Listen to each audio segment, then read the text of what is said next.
al analizar las formas de Estado, vamos a tener en cuenta la relación que se establece entre poder y población y poder y territorio, que son dos elementos constitutivos de lo que es el Estado. Dentro del poder y población tenemos un Estado democrático, un Estado autoritario y un Estado totalitario. Como acá establecemos la relación entre poder y población, tenemos que tener en cuenta que la característica en el Estado democrático hay un respeto del poder hacia los derechos humanos. En cambio, en el Estado autoritario no hay respeto del poder hacia los derechos humanos. Y en el Estado totalitario, el poder niega la existencia de los derechos humanos. En cuanto al binomio poder-territorio, podemos establecer que se pueden dar las formas de un Estado unitario. En este tipo de Estado, el poder es centralizado y único. Esto nos permite hablar de un único gobierno nacional, que a los fines administrativos este Estado unitario se puede dividir en regiones, departamentos, provincias o estados. Este Estado unitario puede ser fuertemente centralizado o puede ser flexible.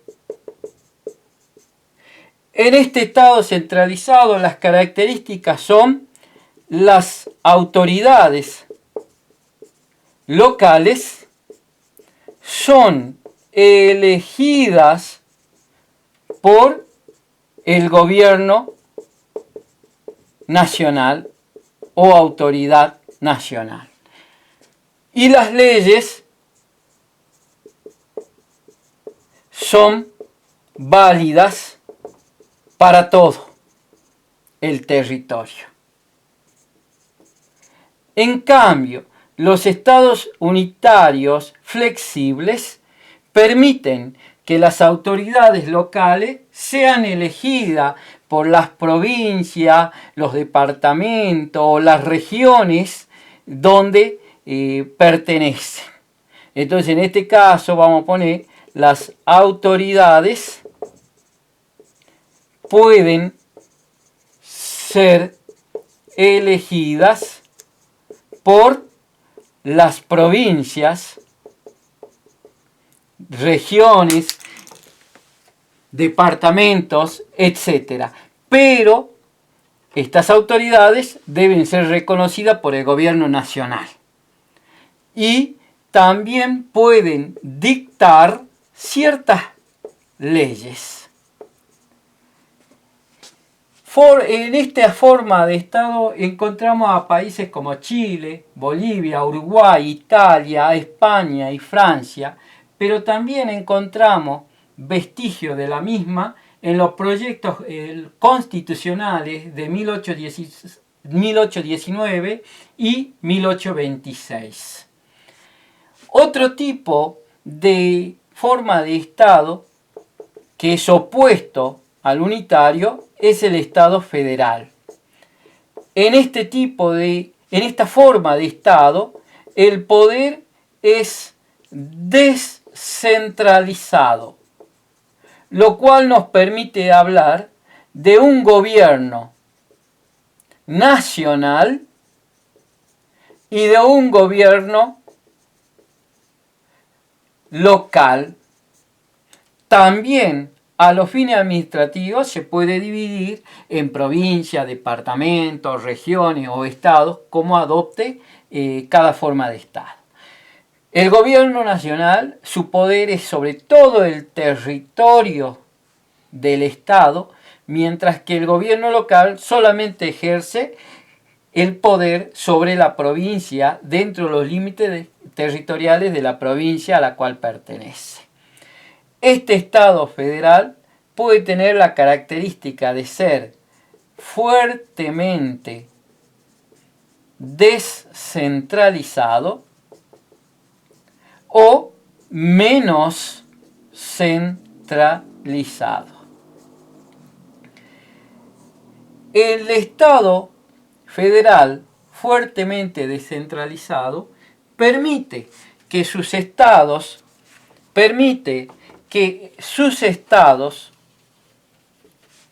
puedan dictar leyes de fondo, es decir, leyes con respecto al ámbito civil o penal. Y los menos descentralizados, las leyes son dictadas por el Congreso Nacional. Son las características de uno y de otro. En el primer caso, en los fuertemente descentralizados, podemos tomar como ejemplo los estados que conforman al al gobierno de Estados Unidos. En ese sentido, los estados pueden dictarse leyes de fondo en el plano civil o en el plano penal. El caso de nosotros, de la Argentina, es menos descentralizado porque nosotros no podemos dictar leyes de fondo en el plano civil o penal, sino que estas las dicta el Congreso de la Nación. Ejemplos de estas formas de Estado son nuestro propio país, lo encontramos en Brasil, los encontramos en México, en Alemania, en Bélgica, en Suiza. Y la última forma de Estado es el Estado confederado.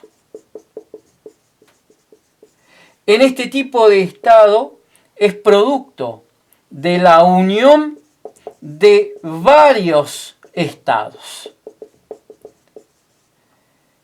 que son soberanos e independientes y que se unen a través de acuerdos, pactos o tratados.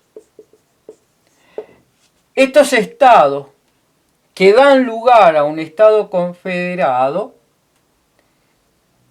al ser soberano e independiente, tienen dos aspectos particulares.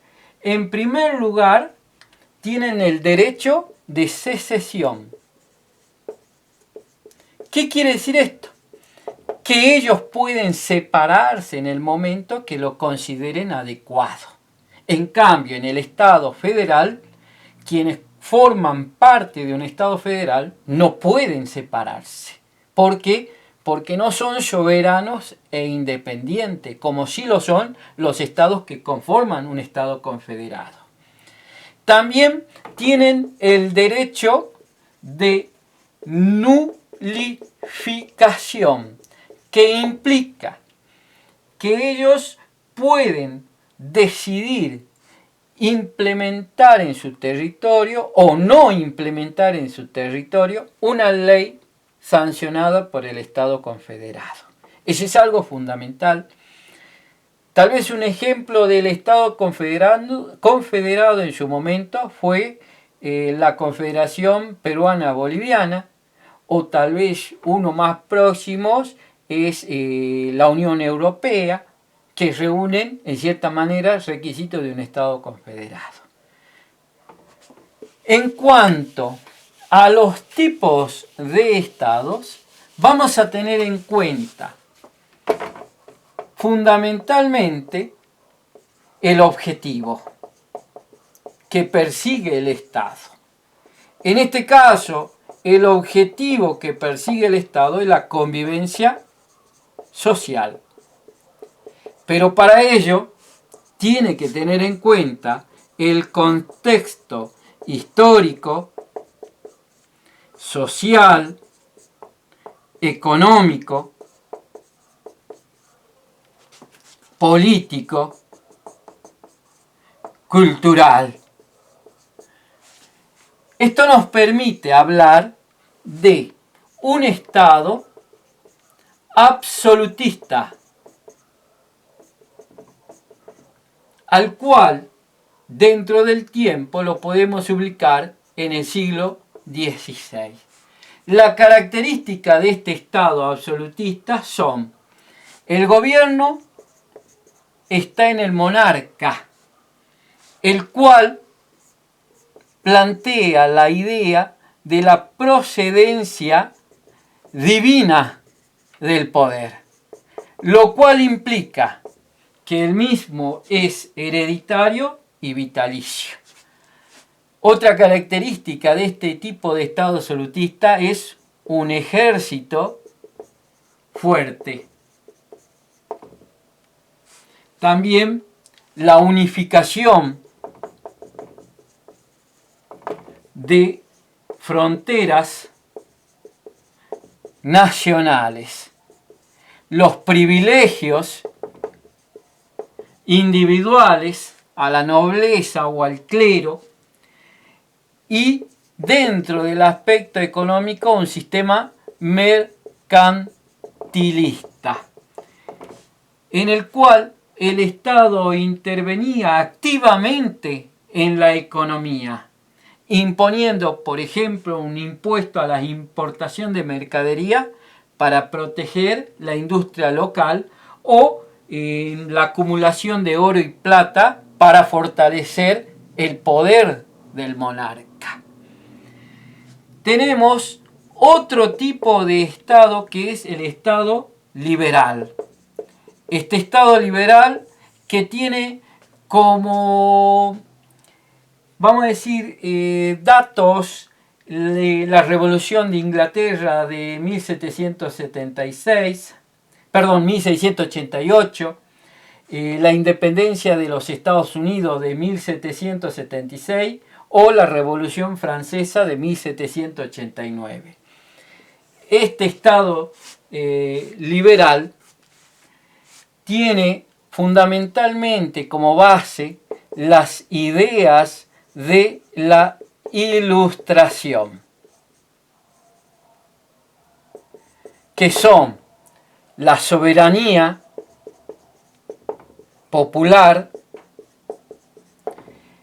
la representación política, el sufragio, la libertad, la igualdad, la división del poder, así también la limitación del poder del Estado y los gobernantes, y la idea de una constitución.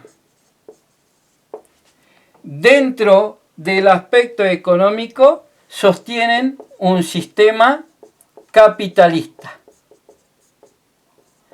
donde el Estado ya no debe intervenir en el mercado, sino que el mercado debe regularse por sus propias leyes. Otro Estado que encontramos, en cierta manera, si se puede decir, como respuesta al Estado liberal, es el estado de bienestar.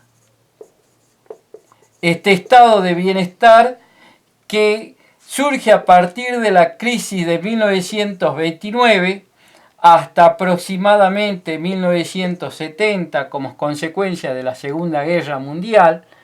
En este estado de bienestar hay un rol protagónico del Estado en el ámbito económico, social, cultural, educativo. ¿Por qué? En cierta manera va a sostener también el sistema capitalista, pero donde el Estado es el capitalista más grande. Él es el que va a fortalecer la economía a partir de permitir las obras públicas, la creación de hospitales, escuelas y también el reconocimiento de los derechos laborales, como por ejemplo el salario, las horas de trabajo. Tenemos también, encontramos la seguridad social, los créditos vivienda, la seguridad de desempleo. Entonces encontramos estas características que dentro de nuestro país fueron incorporadas en la reforma de 1949 y que luego fue derogada al año siguiente, y que de esa reforma lo único que se mantiene es el artículo 14 bis, que se mantiene en la reforma o se lo reincorpora en la reforma de 1957. Ese es un dato a tener en cuenta. Frente a este estado de bienestar surge otro tipo de estado, que es el estado neoliberal. Este tipo de estado surge a partir de una crisis económica que se plantea en 1970, donde los detractores del estado de bienestar le recriminan al estado de bienestar la inflación y el gasto público. Eso implica que en este estado de bienestar el rol protagónico que sabía tener el Estado en este tipo ya no lo va a tener acá. Acá el Estado se reduce en su mínima expresión.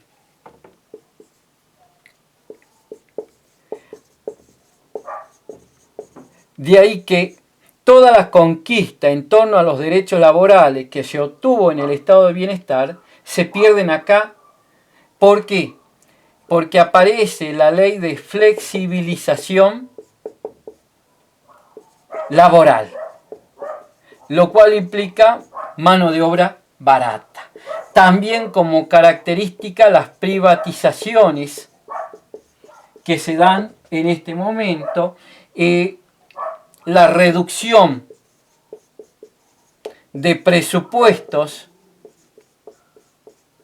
del presupuesto en el campo de la educación, la salud y la seguridad. Son rasgos que van a regir a este estado neoliberal. También la eliminación de políticas sociales. Ya el Estado acá no va a tener el rol protagónico que lo tenía en el estado de bienestar.